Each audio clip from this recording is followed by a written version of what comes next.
Hacia ahí hay una palabra poderosa de parte de Dios para usted que está ahí en la sintonía en esta hora, y tenemos un invitado con nosotros en el día de hoy que yo sé que va a ser de gran bendición, un hombre del reino, maestro, un hombre con alto conocimiento de la palabra, y hoy está con nosotros en el día de hoy. Pero yo le voy a pedir una dinámica que yo sé que él maneja muy bien, y es que él se va a presentar en inglés y después lo va a traducir al español, para dejarle eso a ustedes ahí en el día de hoy. Así es que, bienvenido. Thank you. Good afternoon, everybody. Welcome to this your special program, and we're going to talk about the Word of God, which is light for our path and is the bread of life. Muy bienvenidos todos a este programa tan especial en el que tendremos una exposición de la palabra de Dios, que es luz o lumbrera a nuestro camino, y también es el pan de vida. Vamos a abrir nuestras Biblias en Deuteronomio capítulo 6. Deuteronomio es el quinto libro de la Biblia, y este libro se le llama Deuteronomio porque está compuesto en hebreo de la palabra deutero, que es segundo, y nomio, que significa ley, o sea, segunda proclamación de la ley. Es el discurso final de Moisés al despedirse del pueblo de Israel cuando están en la frontera con Canaán, cuando ya llegan a la entrada de la tierra que Dios le prometió a Abraham y sus descendientes. Después que saca a Israel de Egipto en el Éxodo, entonces pasan 40 años en el desierto, y Moisés hace un recuento de toda la travesía del pueblo en ese desierto y el trato que Dios les dio a ellos durante esos 40 años, y que ahora les toca a ellos entrar a conquistar la tierra que Dios les había prometido, porque Moisés no podía entrar, le tocaba a Josué, ya que Moisés había cometido un grave error que Dios dijo: no vas a entrar, la vas a ver de lejos, y ahí mismo se la mostró. Y el pueblo de Israel, luego de Moisés, fue conducido por Josué. Dice en este capítulo 6 de Deuteronomio, versículo 4: Oye Israel, Jehová nuestro Dios, Jehová uno es, y amarás a Jehová tu Dios de todo tu corazón, y de toda tu alma, y con todas tus fuerzas. Y estas palabras que yo te mando hoy estarán sobre tu corazón, y las repetirás a tus hijos, y hablarás de ellas estando en tu casa, y andando por el camino, y al acostarte, y cuando te levantes.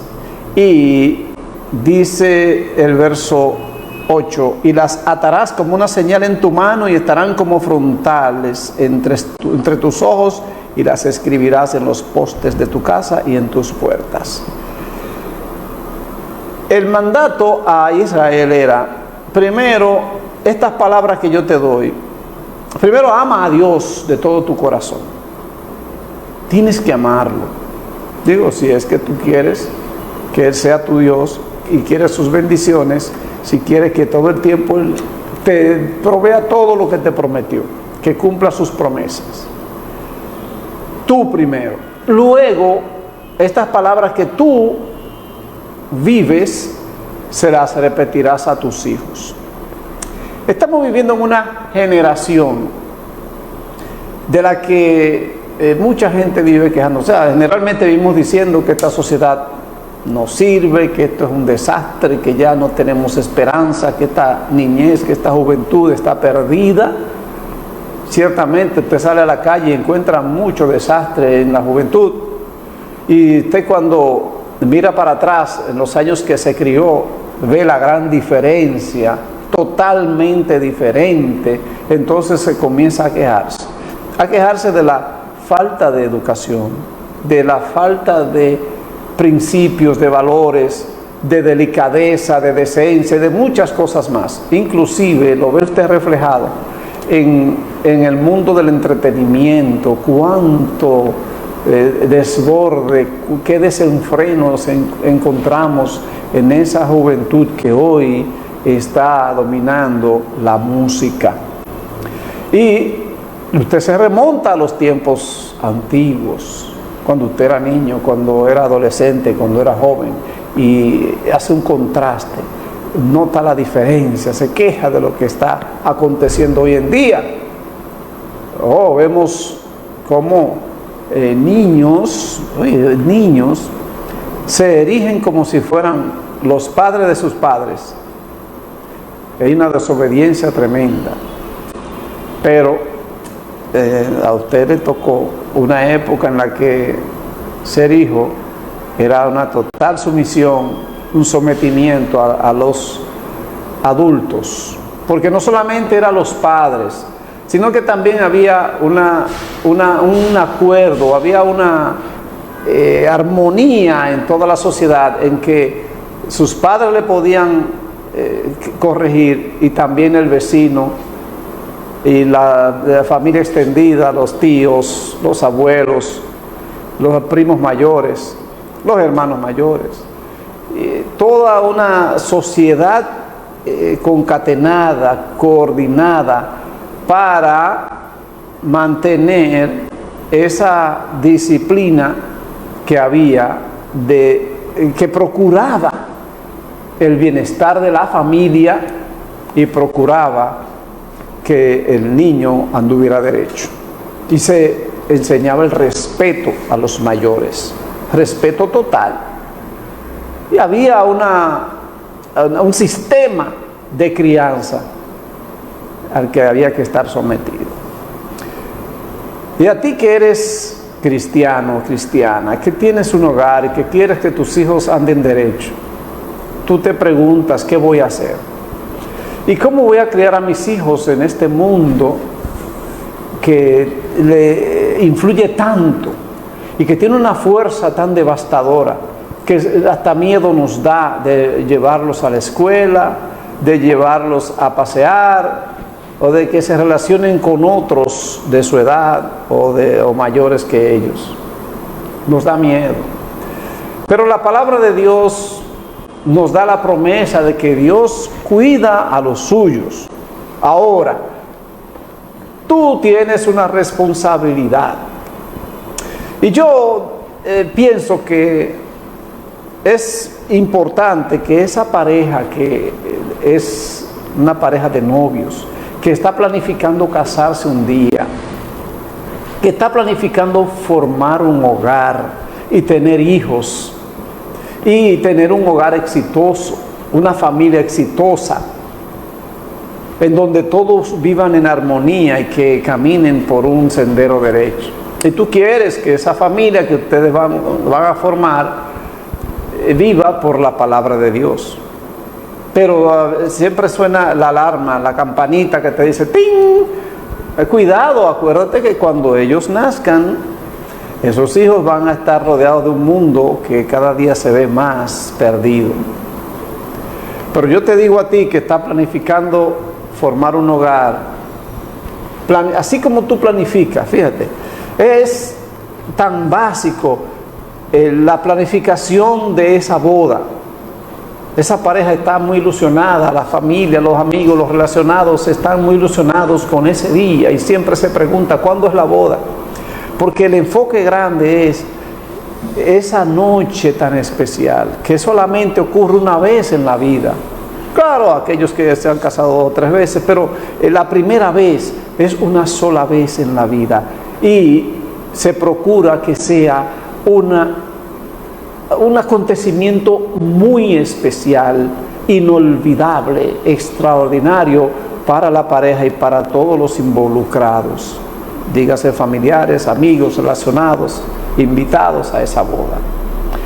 Entonces se dedica tiempo a ahorrar, ahorrar dinero, a buscar consejo, a buscar decoradores, personas que se encarguen del escenario que va a haber ese día, buscar un local muy bueno, un lugar donde todo el mundo pueda sentirse cómodo y disfrute al máximo ese extraordinario acontecimiento.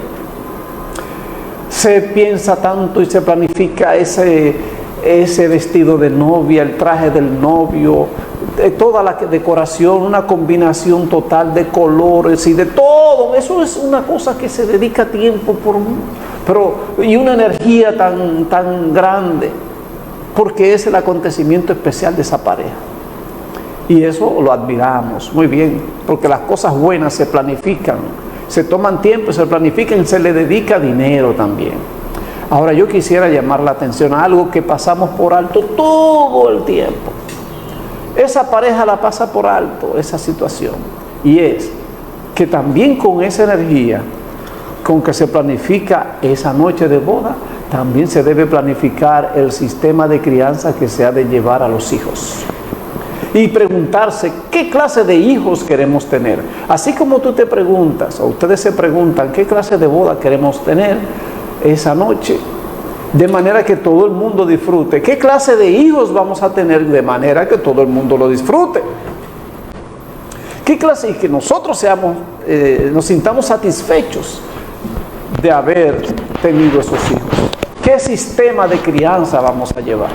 Eso se debe planificar. Y eso es algo que ni en la escuela le enseñan, ni en el hogar, en ninguna parte. Todo el tiempo que hemos vivido, vemos que toda pareja que se casa, está fuera de su agenda. Lo más especial es la noche de boda. Ahora, y también se planifica qué clase de artículos vamos a tener en el hogar, qué cosas la lavadora, la nevera, la estufa, todo eso va y buscan de la mejor calidad. Los mismos relacionados les hacen regalos de cosas bastante especiales y de calidad, porque quieren que esa pareja se sienta bien y que vivan en un hogar cómodo y llevadero. Todo eso se maneja, pero una cosa tan básica y tan importante que se deja a un lado, que nunca se le dice, ¿qué clase de hijos van a tener ustedes? No, a veces se le dan consejos a la novia, mira, pórtate bien, al novio también, llévense bien, familiares que ya tienen experiencia de matrimonio y le dan los más bonitos consejos, pero nadie le dice cómo deben criar los hijos, y mucho menos van a pensarlo ellos mismos. Pero eso debe estar incluido dentro de la planificación de un matrimonio, porque inevitablemente los hijos van a venir, a menos que ellos decidan no tenerlos, pero eso es parte de la familia y no van a estar de más. Ni el hecho de que usted lo descuide, no crea que no van a incidir en su relación de pareja y van a incidir en todo el hogar en sí como familia. Entonces, ¿por qué no dedicarse a planificar y preguntarse qué clase de hijos queremos tener? ¿Qué calidad de vida queremos darle? Porque si pensamos, claro, se planifica mucho, ¿qué clase de ropa se le va a comprar? ¿Qué clase de comida se le va a dar? ¿Qué clase de uniformes para la escuela? Todas esas cosas se piensan, pero eso es material. Ahora, lo que más perdura, lo más importante, lo espiritual y lo moral, la forma de ser, su formación se deja totalmente a un lado. Así que pareja que te quieres casar, pareja que quieres formar un nuevo hogar, una familia, siéntate desde ahora a pensar qué valores les vamos a inculcar.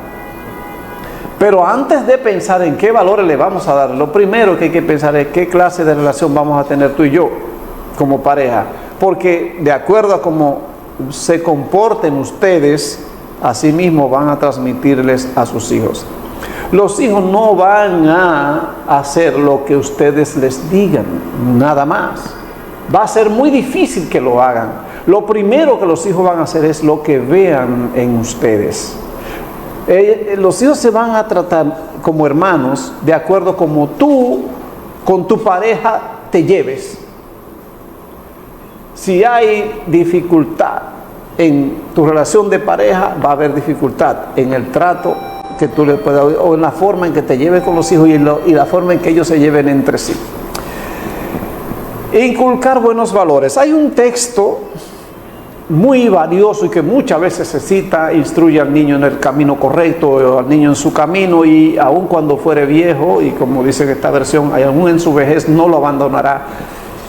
Está hablando de dos etapas en la vida de una persona: la niñez y la vejez. ¿Por qué se menciona eso?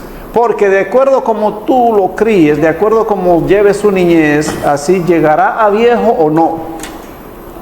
Estamos viendo hoy en día cuánta juventud está cayendo en la calle así de repente de un infarto.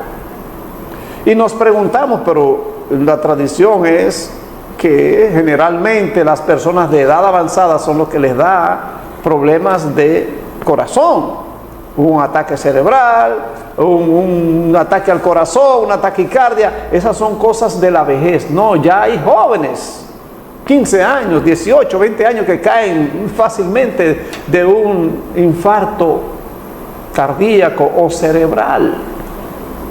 ¿Y por qué? Porque andan una vida acelerada, consumen mucho alcohol, consumen drogas, llevan ese aceleramiento porque su vida es solo diversión, eso es lo único que quieren. No los ve estudiando, no los ve trabajando. Y si trabajan es para producir dinero para su diversión, porque es lo primero que ellos tienen en su mente. Instruye al niño en su camino, y aun cuando fuere viejo. O sea, que si le das un buen fundamento, tendrás una persona que caminará por un camino que le permitirá llegar a viejo. Y no va a caer de un infarto joven, ni va tampoco a caer de una contienda, de un pleito, porque también es eso, o de la delincuencia. Llegará viejo y seguirá en ese mismo camino, cosechando buenos frutos. Ahora, la palabra instruye es una palabra muy profunda. No es simplemente darle buenos consejos, dile lo que tiene que hacer o lo que no debe hacer. No.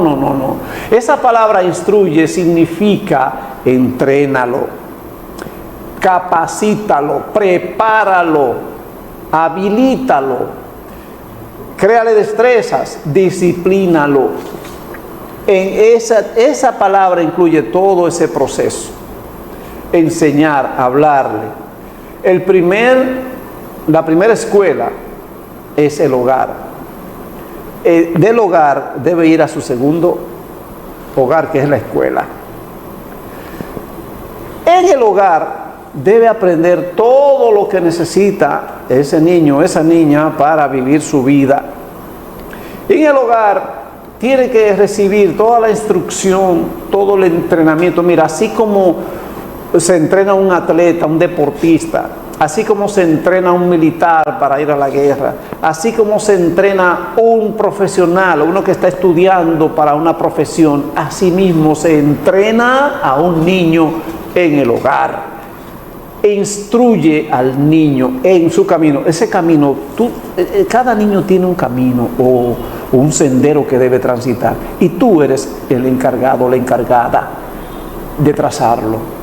Por eso es importante planificar desde el noviazgo qué clase de educación, qué clase de formación le vamos a dar a nuestros hijos. Pero primero que todo, qué clase de formación vamos a tener nosotros para que ellos nos imiten.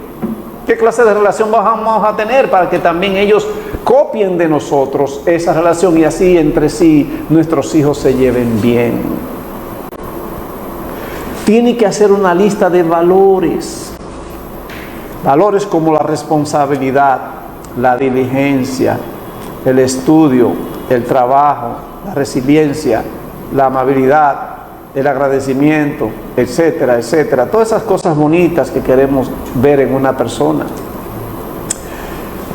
Entonces, tú como cristiano, como cristiana, seguidores de Cristo, tienen un manual de instrucciones, que es la Biblia. Y así como dice Deuteronomio 6, estas palabras que yo te hablo hoy, repíteselas a tus hijos. Cuando Josué se despidió del pueblo, en Josué capítulo 24, verso 15 dice: yo y mi casa. Ahora ustedes como pueblo hagan lo que ustedes quieran. Si quieren servir a los dioses que sirvieron nuestros padres en Egipto, o a los dioses de los amorreos o los cananeos entre los cuales ustedes están aquí hoy, elijan uno de esos, pero yo y mi casa serviremos a Jehová. ¿Sabe qué estaba diciendo él? Nosotros citamos ese texto, pero no le vemos la profundidad. Está hablando un padre de familia que dice que yo, como padre de familia, como ser humano, como un líder que Dios ha puesto aquí, yo voy a servir a Jehová, tendré mi relación, la tenía ya, claro, pero él está hablando como del futuro, de que yo seguiré en mi relación con Dios. Pero él no se quedó fuera, solo, sino dijo, y mi casa, mi familia. Y lo dijo con una seguridad tal, porque él era líder del pueblo, pero primero era líder de su hogar, líder de su familia, que tenía un sistema de conducción en ese hogar. Y por eso él podía decirlo a nombre de sus hijos, a nombre de su esposa. Ahora, cuando él se fue, después que Josué murió, los que quedaron dirigiendo al pueblo Josué hizo un buen trabajo, y el pueblo y los líderes que quedaron también hicieron un buen trabajo. Pero después que murió Josué y después que se fueron esos líderes que le sucedieron, ocurrió una tragedia grandísima en Israel. En el libro de Jueces, capítulo 2, libro de Jueces, capítulo 2, oiga lo que dice, versículo 6, porque ya Josué había despedido al pueblo, y los hijos de Israel se habían ido cada uno a su heredad para poseerla, y el pueblo había servido a Jehová todo el tiempo de Josué. Mientras Josué era líder, el pueblo sirvió a Dios, y todo el tiempo de los ancianos que sobrevivieron a Josué. También los líderes, los ancianos que quedaron después de Josué, sirvieron, el pueblo los obedeció.